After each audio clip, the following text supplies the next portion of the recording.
தெளிவான தகவல், சரியான விளக்கம். இது உங்கள் ஹானரபிள் மெசேஜ். வாங்கள் பேசலாம்.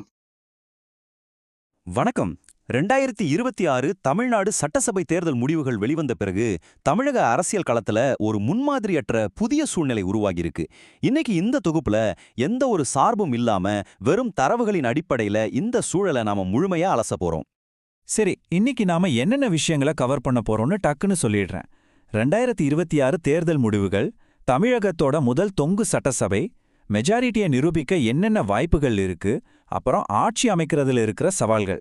முதல்ல தற்போதைய தேர்தல் முடிவுகளை பத்தி பாப்போம். மக்கள் கொடுத்த தீர்ப்பு ரொம்பவே பிளவுபட்டிருக்கு. 108 இடங்கள்ல ஜெயிச்சு டிவிக தனிப்பெரும் கட்சியா உருவெடுத்திருக்காங்க. அதுக்கு அடுத்தபடியா பாத்தீங்கன்னா திமுக 59 இடங்களையும், காங்கிரஸ் 5 மற்றும் இடதுசாரிகள் 2 இடங்களையும் பிடிச்சிருக்காங்க.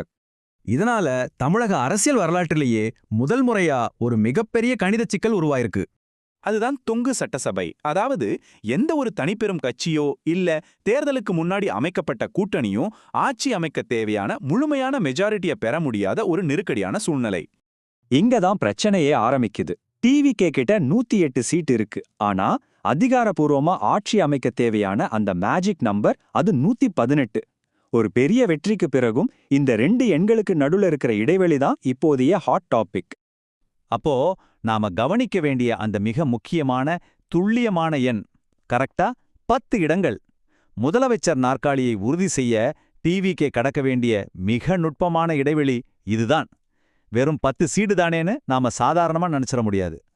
சரி, இந்த 10 இடங்கள் என்ற மாபெரும் இடைவெளியை எப்படித்தான் நிரப்ப போறாங்க? அதுக்கான வாய்ப்புகள் என்னென்ன? இதுக்கு முதல் வழி வெளியிலிருந்து ஆதரவு திரட்டுறது. அதாவது 5 இடங்கள்ல ஜெயிச்ச காங்கிரஸ், 2 இடங்கள்ல ஜெயிச்ச இடதுசாரிகள், அப்புறம் ஜெயிச்சிருக்கக்கூடிய சுயேச்சைகள். இவங்களோட ஆதரவை டிவிக்கே கேட்கலாம். இவங்களெல்லாம் சரியா ஒருங்கிணைச்சா அந்த 118ங்கிற மேஜிக் நம்பரை அவங்களால சுலபமா தொட்டுட முடியும். அரசியல் விமர்சகர்கள் இன்னொரு முக்கியமான வியூகத்தையும் சொல்றாங்க. அதுதான் போஸ்ட் போல் அலையன்ஸ், அதாவது தேர்தலுக்கு பிந்தைய கூட்டணி. நீண்டகால அனுபவம் உள்ள அதிமுக மாதிரியான கட்சிகளோட பேச்சுவார்த்தை நடத்தி ஒரு வலுவான கூட்டணியை அமைக்கிறது மூலமாவும் இந்த சிக்கலை தீர்க்க முடியும். சரி, ஏதோ ஒரு வழியில அவங்களுக்கு மெஜாரிட்டி கிடைச்சிருச்சுன்னே வச்சுப்போம். அதோட சவால்கள் எல்லாம் முடிஞ்சிருமா? கண்டிப்பா இல்ல. மெஜாரிட்டி கிடைச்சாலும் அரசாங்கத்தை நடத்துறதுல அவங்களுக்கு 3 மிகப்பெரிய தடைகள் காத்துட்டு இருக்கு. கூட்டணி கட்சிகளோட அழுத்தம், நிர்வாக அனுபவம் இன்மை மற்றும் மிக வலிமையான எதிர்க்கட்சிகள். இதுல முதல் விஷயம் கூட்டணி கட்சிகளோட அழுத்தம். மத்த கட்சிகளோட தயவுல ஆட்சி அமைக்கும்போது அவங்க வைக்கிற கோரிக்கைகளையும் ஏத்துக்க வேண்டிய கட்டாயம் வரும். இது சில முக்கியமான தன்னிச்சையான கொள்கை முடிவுகளை எடுக்கும்போது ஒரு பெரிய முட்டுக்கட்டையா மாறலாம். 2வது மிகப்பெரிய சவால் நிர்வாகம். முதல் முறையா ஆட்சி பொறுப்புக்கு வர்றதால அனுபவம் வாய்ந்த IAS அதிகாரிகள் மற்றும் மூத்த ஆலோசகர்களின் வழிகாட்டுதலை சார்ந்திருக்கிறது அவங்களுக்கு முற்றிலும் அவசியமான ஒண்ணா இருக்கும். 3வது, இதுதாங்க ரொம்ப முக்கியமான சவால். ஒரு புதிய கூட்டணி அரசுக்கு நேர் எதிர்ப்புறத்துல பல தசாப்த கால அரசியல் அனுபவம் உள்ள எதிர்க்கட்சிகள் அமர்ந்திருப்பாங்க.